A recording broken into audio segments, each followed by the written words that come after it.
हलो शुरू। and diagonal of rectangular and rectangular मतलब होता है जेके पाण में आमू साम्हूं वारा जेके पासा हूंदा पाण में बराबर होंदा हाणे डायगोनल यानी उन जेके एंगल हूंदी आ एंगल जेके ठहंदा हो हिक एंगल खां ॿिए एंगल ताईं कटे उन खे चवंदा आहियूं असां डायगोनल। हाणे इन जेको डायगोनल मिलियल आहे उहो मिलियल आहे 8x + 8 ऐं जेको उन जो साइडूं मिलियल आहिनि इन जो रेक्टेंगुलर जो हिकिड़ी मिलियल आहे x ऐं ॿी मिलियल आहिनि साइड आहे उहा आहे x + 4। हाणे असां हिन जो साइडूं मालूम कंदासीं इन जो x जो वैल्यू आहे यानी जेको हिते वेरिएबल x मिलियल आहे इन जो असां वैल्यू मालूम कंदासीं त उहा आहे फार्मूला है यानी h यानी हेपाटिनस स्क्वायर बराबर है base square plus perpendicular square. त हेपाटिनस हाणे हिते आहे ॾिसो हिते जेकॾहिं असां हिन खे 90 डिग्री ते वठूं ही 90 डिग्री ते आहे त हिन जे यानी 90 डिग्री सम वारो पासो हमेशा छा हूंदो आहे त हेपाटिनस हूंदो ऐं जेको एंगल का हूंदो आहे सम वारो पासो छा हूंदो आहे परपेंडिकुलर बकायो छा हूंदो आहे x यानी जेको आहे x + 8 जेको आहे वो है हेपाटिनस त इनके होल स्क्वायर ॾींदासीं बराबर बेस जेको आहे x आहे खाली त x जे मथां स्क्वायर छो त हिते बेस जे मथां स्क्वायर आहे प्लस में साॻी प्लस आहे उन खां पोइ आहे परपेंडिकुलर त आहे x + 4 ऐं होल स्क्वायर। हाणे x + 8 होल स्क्वायर हाणे असांखे ख़बर आहे त जेको आहे फार्मूला आहे a + b होल स्क्वायर जेको छा जे बराबर a square + 2ab + b square. त यानी असां हिन के बि इन जी फार्मूला त हलेदासीं त थींदो x स्क्वायर + 2 जेको फार्मूला जो फर्स्ट रकम जेकी हूंदी आहे यानी उहा मल्टीप्लाई कंदासीं ऐं लास्ट रकम जेकी आहे उहा प्लस में वरी जेको लास्ट आहे उन खे मथां होल स्क्वायर ॾींदासीं त x जो वैल्यू साॻियो रखंदासीं 2 के हिते 1 आहे वेरिएबल सां यानी 2 के 1 सां मल्टीप्लाई कंदासीं वरी इन खे मल्टीप्लाई कंदासीं जेको लास्ट आहे यानी थींदो 16x प्लस 18 हाणे 8 यानी 8 के मल्टीप्लाई कंदासीं 8 सां त छा जे बराबर थींदो 64 जो साॻियो रखंदासीं ईअं ई वरी हिन में x जो जेको आहे स्क्वायर साॻियो ला रखंदासीं उन खां पोइ वरी x + 4 होल स्क्वायर खे माना खोले रखंदासीं त छा थींदो x स्क्वायर + 2x 4 + 4 स्क्वायर त हिन खे x स्क्वायर साॻियो हाणे जो हिते आहे 1x स्क्वायर यानी हिन जा कोएफिशिएंट छा आहे 1 आहे हिते आहे कोएफिशिएंट 1 के 1 सां प्लस कंदासीं त 2 ऐं जेको आहे वेरिएबल साॻियो आहे त साॻियो ला रखंदासीं उन प्लस ऐं हिननि खे मल्टीप्लाई न कंदासीं त 8x प्लस ऐं 4 जे मथां पावर 2 आहे त 16। हाणे असांखे हिते x जो वैल्यू मालूम करणो आहे इन करे जेकी हीअ रक़म आहे लेफ्ट हैंड साइड आहे रक़म जेकी आहे उन खे खणी ईंदासीं हुन साइड यानी ये रकम हुन साइड खणींदासीं ऐं जेकी सॼी रकम हूंदी उहा हुन जे 0 जे बराबर थींदी यानी हीअ जेकी रकम आहे हेॾे खणींदासीं त सॼी रकम छा जे बराबर थींदी 0 जे। हाणे हिते x स्क्वायर जेको आहे उहो आहे प्लस जो हुन पासे छा थींदो माइनस जो ऐं 16x जेको आहे प्लस जो हुन पासे ईंदो माइनस जो ईअं ई 64 जेको आहे प्लस जो हुन पासे ईंदो माइनस जो बाक़ी हीअ रकम जेकी साॻी ला रखी थी।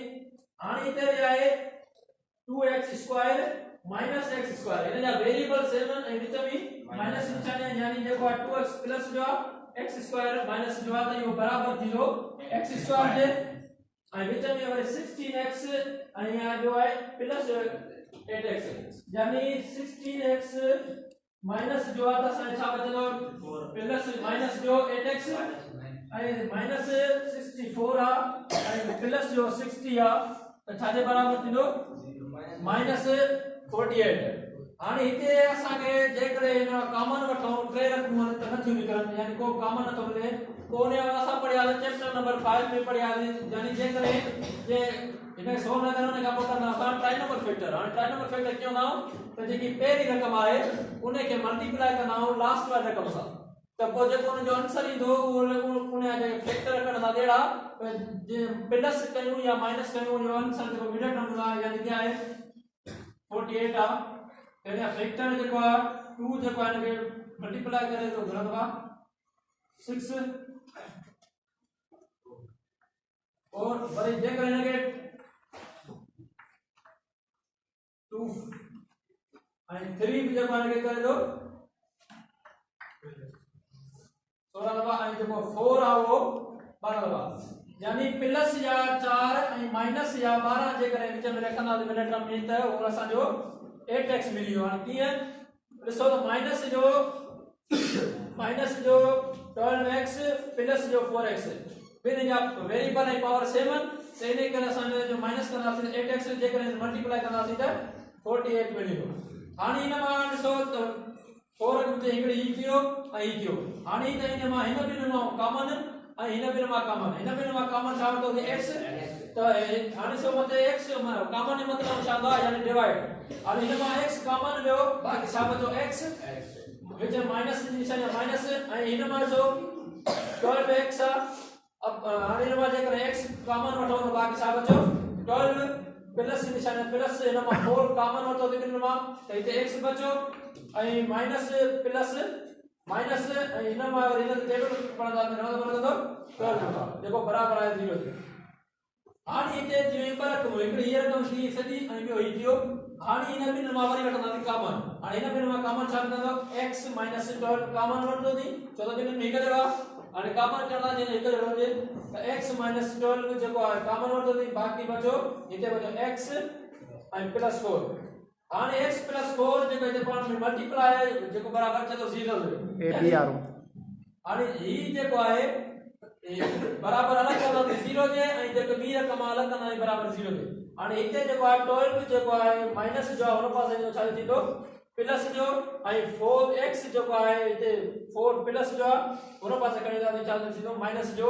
ऐं असांखे ख़बर हूंदा जे माना एंगल जेको हूंदो आहे यानी जेको मिलियल हूंदा शेप हुन जो जेके साइड हूंदा हुन में छा पॉजिटिव हूंदा इन करे आंसर थींदो x बराबर आहे 12।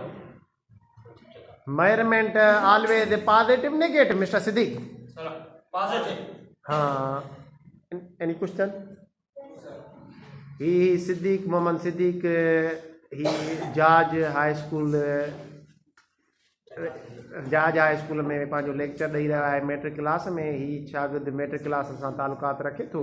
ही स्कूल सखर IBA जे मैनेजमेंट में अचे थो, बहिराड़ी इलाइक़े सां तालुकात रखंदड़, जंहिंमें शागिर्द पाण जेका आहे सो ही पढ़ाए रहिया आहिनि ऐं लेक्चर एज़ इट हिन खे सॉल्व करे थो हिसाब खे मैथमेटिक्स जेके ॿियो शागिर्द ध्यानु ऐं तवजो सां ॿुधी रहिया आहिनि हिन लेक्चर खे।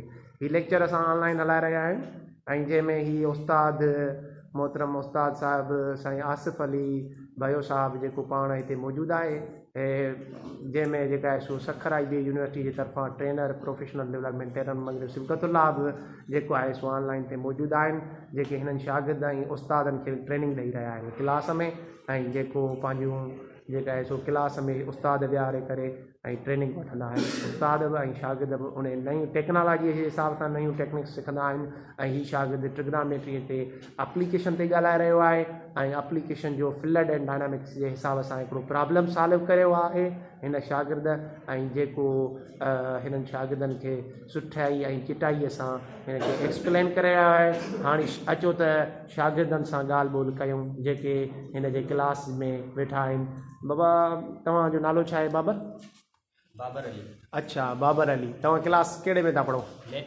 मैट्रिक में। अच्छा, तव्हांखे केरु पढ़ाईंदो आहे, केरु ॾींदो आहे ट्रेनिंग सर सबकतुल्लाह मगरिब। अच्छा, पोइ उन में उस्ताद वेहंदा आहिनि ट्रेनिंग में?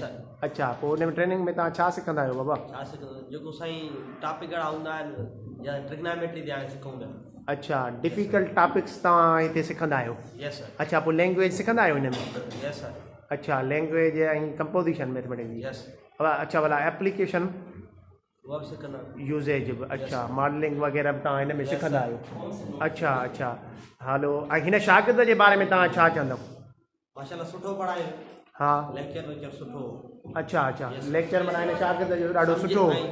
हा, उम्मीदवार सभिनी खे सम्झायो। अच्छा, ॿियनि शागिर्दनि जे बारे में तव्हां छा था चओ? कोशिशि कंदे ॿिया बि कोशिशि कंदे हिन वांगुरु सम्झाए। अच्छा अच्छा, ॿियनि जी बि ईअं ई आहिनि शागिर्द? 100 मां 100 रिस्पॉन्स ॾींदा आहिनि साईं खे, उस्तादनि खे? अच्छा अच्छा, हीअ आहे सिद्दीक़ जेको पंहिंजो पाण लेक्चर ॾेई रहियो आहे क्लास में। हिन जूं ॾाढियूं सुठियूं कोशिशूं आहिनि ऐं उन सां गॾु असां सां लाइन ते हिन स्कूल जो FA बि साईं मोहम्मद अहमद बि चदड़ मौजूदु आहे, जेको हीअ बि ऑनलाइन सिस्टम में शागिर्द जो लेक्चर पाण ॿुधी रहिया आहिनि।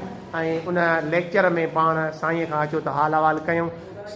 सर, ही जेको शागिर्द लेक्चर ॾेई रहिया आहे तव्हां केतिरो मुतासिर आहियो हिन शागिर्द मां? असल में लेक्चर ई त आहे असां ईअं खणी चइजे थो हिकिड़ो क़िस्म जो टैलेंट ज़ाहिर थिए थो पियो हा त ॿार पाण अची जेको आहे सो बोर्ड ते अचनि था, लेक्चर ॾियनि था, पढ़ाइनि था। हिन मां साबित इहो थिए थो त एजुकेशन जे हवाले सां असांजे स्कूल में अवेयरनेस आहे, टीचर पढ़ाइनि था। अच्छा, हिते ट्रेनिंग जे हवाले सां सखर IB यूनिवर्सिटीअ खां ट्रेनर अचे थो जंहिंमें उस्ताद बि विहनि था क्लास में ऐं शागिर्द बि। उन ट्रेनिंग मां हिन शागिर्दनि खे केतिरो लाभ मिले थो, तव्हां केतिरो क़दुरु तव्हां एनालाइसिस कयो? ट्रेनिंग ॾिसो ईअं न आहे, का हर शइ जी का न का हुनजो रिज़ल्ट हूंदो आहे, को पॉज़िटिव रिज़ल्ट। ट्रेनिंग्स जो त मां सम्झां थो त ईअं खणी चओ त हिकिड़ी नई ॼाण मिले थी, नई अवेयरनेस मिले थी, नई हिकिड़े जहत मिले थी, नई डायमेंशन मिलनि था। अच्छा, हिते जेको ट्रेनर अचे थो उन मां तव्हां केतिरो क़दुरु मुतासिर आहियो ऐं जेका आहे सो उनजो नालो छा आहे? ट्रेनर इलाही सारा हिते सबक़तुल्ला साहब असांजे स्कूल में माशाल्लाह ईअं खणी चइजे त ट्रेनर जे हिसाब सां साईं पीरियड वठे थो, अहिड़े हिसाब सां पीरियड वठे थो, ॿार बि मुतमइन आहिनि ऐं पाण ॿार अची पढ़ाइनि था। असां ॾाढो ख़ुशि आहियूं। ईअं चई सघिजे थो त ॿारनि खे हिकिड़ी नई हिकिड़ी रोशनी मिले थी ऐं उहे शयूं जेके कुझु जदीद तरीक़े सां हिते इन्हनि खे पढ़ण लाइ मिलनि थियूं। उहा जिद्दत जेका आहे सा उहा जिद्दत ज़रूरी आहे ऐं जिद्दत हिते अची वई आहे मुंहिंजे हिसाब में। अच्छा अच्छा, असां सां ॿियो लाइन ते उस्ताद बि मौजूदु आहे ऐं शागिर्द उस्मान। भाई उस्मान, तव्हांखे केतिरो हिन ट्रेनर जो लेक्चर तव्हांखे पसंदि थो अचे?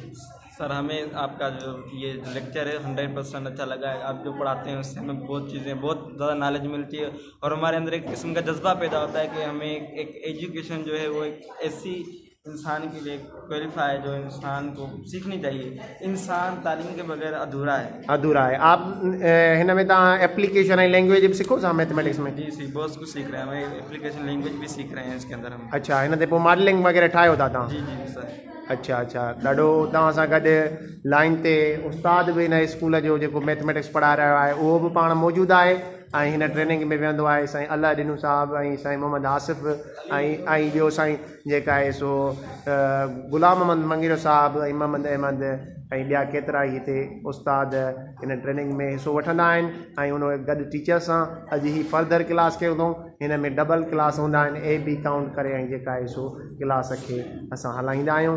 ऐं उन खां पोइ लादरीन हाणे असां सां लाइन ते मौजूदु रहिजो ऐं हिन चैनल खे सब्सक्राइब कंदा। सखर IB यूनिवर्सिटी जे वेबसाइट ते आहे ऐं ही सखर IB यूनिवर्सिटी जा स्टूडेंट आहिनि जेको मैनेजमेंट में गवर्नमेंट हाई स्कूल जाज रेगुलेटर में जेको ही शागिर्द पाण पंहिंजो लेक्चर ॾेई रहिया आहिनि ऐं हुनजूं एप्लीकेशनूं ॿुधाए रहिया आहिनि। ऐं ही शागिर्द अक्सर करे मॉडलिंग ऐं वग़ैरह ऐं टेक्नोलॉजी जे हिसाब सां मैथमेटिक्स ते कमु कंदा आहिनि ऐं हिननि जी मैथमेटिक्स जी मथे लैब बि आहे ऐं ॿियूं बि केमिकली लैबूं आहिनि ऐं हिननि जो शागिर्दनि जो उत्साह ऐं इनशाला मुस्तक़बिल जो सुठो फ़ाइदेमंद ऐं बाइस बणिबो ऐं हिन मुआशरे जे लाइ सुठियूं ख़िदमतूं कंदा ऐं पाकिस्तान में बि सुठियूं टेक्नोलॉजियूं कंदा। मैथमेटिक्स जे ज़रिए सां असां सां लाइन ते मौजूदु रहंदा। वमा अलैना इल्लल बलागुल मुबीन। Sibghatullah, Pakistan television news, Sukkur IB।